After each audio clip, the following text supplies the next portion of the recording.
Assalamualaikum warahmatullahi wabarakatuh. Saudara, dalam kesempatan ini saya akan mencoba berbagi pengalaman dalam mengelola usaha. Banyak pengusaha yang terlalu cepat menyerah ketika menghadapi permasalahan. Padahal mungkin saja masalah itu jika diselesaikan dengan baik akan membawa usaha ke arah keberhasilan. Banyak pengusaha berhenti karena putus asa ketika tidak mampu menyelesaikan masalah yang dihadapi. Untuk bisa menyelesaikan permasalahan, ada beberapa langkah yang harus dilakukan. Yang pertama adalah pahami pokok masalah yang dihadapi. Yang kedua, cari penyebab permasalahan. Yang ketiga, cari ukuran kondisi yang seharusnya terjadi. Misalnya masalah omsetnya rendah, maka kita harus tahu penyebab omset itu rendah. Pertama, bisa terjadi karena harga jual kita yang terlalu tinggi. Harga jual yang terlalu tinggi bisa disebabkan oleh karena harga beli kita yang terlalu tinggi atau karena margin kita yang terlalu tinggi. Nah, inilah makanya harus dilakukan, kita harus paham betul, dan itu akan dibuat suatu bahan perbanding dengan pesaing. Kenapa orang lain bisa menjual dengan harga rendah? Nah, yang langkah berikutnya adalah buat penyelesaian masalah. Apabila kualitas rendah dibandingkan pesaing, maka penyelesaian masalahnya adalah bagaimana kita meningkatkan kualitas barang kita sehingga mampu bersaing dengan kompetitor kita. Yang kedua, apabila terlalu tinggi margin yang kita dapatkan, maka kita harus evaluasi. Mungkin kita untuk meningkatkan omset, margin kita dipangkas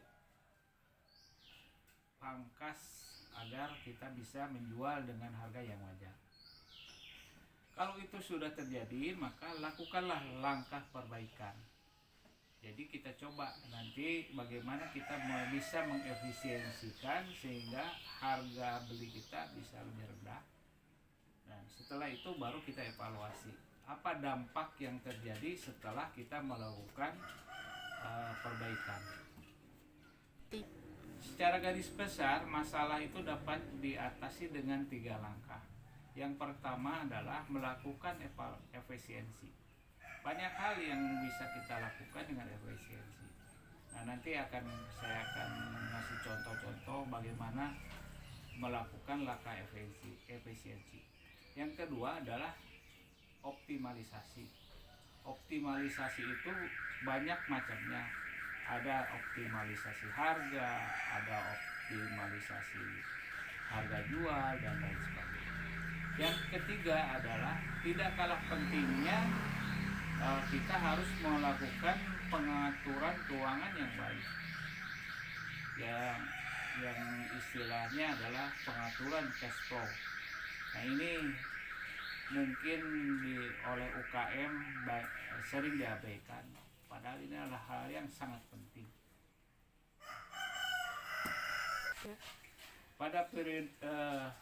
Pada video berikutnya saya akan mencoba berbagi pengalaman dalam mengatasi permasalahan yang di perusahaan yang pernah saya tempati. Sebagai contoh adalah yang pertama, menyelesaikan masalah omset penjualan yang sebelumnya 45 juta per bulan bisa meningkat sampai dengan 4,2 miliar dalam sebulan. Nah, ini nanti akan saya sampaikan dalam video berikutnya. Yang kedua, mengatasi masalah kesulitan pakan sapi sehingga keuntungan setelah kita selesaikan masalahnya, keuntungan meningkat sebesar 14 kali lipat. Yang ketiga, mengatasi masalah yang ada satu perusahaan yang memiliki hutang sampai 800 juta dan sudah dinyatakan bangkrut. Akhirnya dalam 3 tahun saya selesaikan, sehingga dalam 3 tahun asetnya meningkat sampai 11 miliar. Yang keempat, mengatasi kerugian di perusahaan importir pupuk dari China yang waktu itu per kapalnya rata-rata rugi 800 juta. Saya bisa mengatasi sampai dalam satu kapal mendapatkan keuntungan 2,4 miliar. Nah ini saudara, mungkin beberapa banyak lagi yang akan saya sampaikan. Dalam setiap permasalahan, tidak hanya masalah teknis, juga mungkin saya juga akan menyampaikan bagaimana cara mengatasi masalah dalam mengatasi keuangan, dalam mengatasi perizinan, dalam mengatasi perpajakan dan lain sebagainya. Saya mengharap saudara simak terus video-video saya berikutnya, mudah-mudahan bisa bermanfaat untuk kita semua. Terima kasih. Wassalamualaikum warahmatullahi wabarakatuh.